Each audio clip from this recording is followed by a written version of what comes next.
Bismillah, alhamdulillah, wassalatu wassalamu ala rasulillah. La haula wa la quwwata illa billah, maqamahu wa barakatuh. Puji syukur kepada Allah Subhanahu wa taala. Shalawat serta salam kepada Nabi Muhammad sallallahu alaihi wasallam. Hadirin hadirat jamaah salat tarawih di Masjid Al-Huda yang dimuliakan Allah. Kemarin kita sudah belajar tentang ilmu syukur.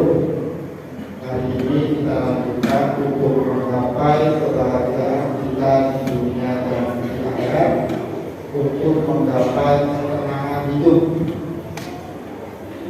di dunia dan kebahagiaan di akhirat. Ilmu selanjutnya adalah ilmu sabar.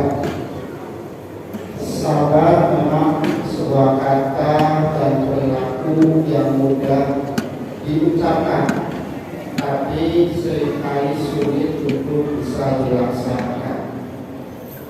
Sabar ini bukan berarti harus diam. Sabar ini bukan berarti harus tenang. Sabar ini berarti kita ketika menerima apapun dari Allah, maka kita harus membutuhkan kesabaran. Paling tidak sabar itu ada 3 bagian.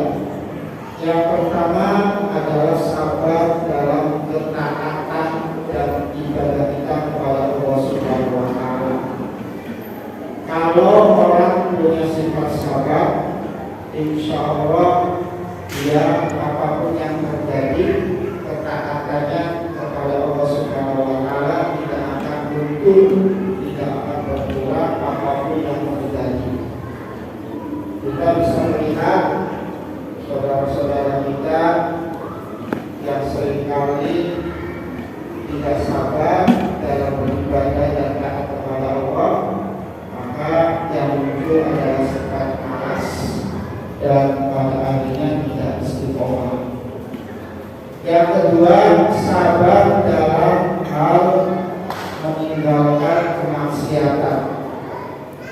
Dalam hidup ini banyak godaan, banyak seringkali kita terbawa arus nafsu, seringkali kita tergoda dengan bujuk rayu setan, sehingga kita seringkali bermaksiat kepada Allah tanpa kita sadari.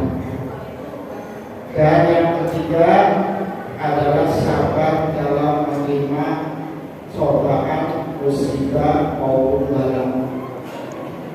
Hidup ini adalah ujian. Hidup ini pasti memiliki masalah dan problem. Tidak ada satu makhluk Allah di dunia ini yang tidak punya masalah. Semuanya punya masalah. Masalah dengan keluarga, tetangga, dengan orang tua, dengan anak, dengan orang lain. Masalah dagang, masalah muamalah lainnya. Pasti manusia punya problem, masalah yang masing-masing berbeda. Oleh karena itu, ketika kita diuji oleh Allah berupa bentuk masalah-masalah yang kita terima, maka bukan berarti kita harus lari dan menghindar dari masalah tersebut. Tetapi justru sebaliknya, ketika kita punya masalah, punya problem, punya persoalan, maka sebagai orang yang bijaksana untuk bisa mencari solusi yang terbaik untuk memecahkan dan menyelesaikan masalah tersebut. Oleh karena itu, mari kita belajar bersama. Ketika kita mendengar, ketika kita menyaksikan, melihat suatu peristiwa dan apapun kejadian di dunia ini, jadikan pembelajaran yang hikmah untuk kita selalu waspada dan selalu punya sifat sabar.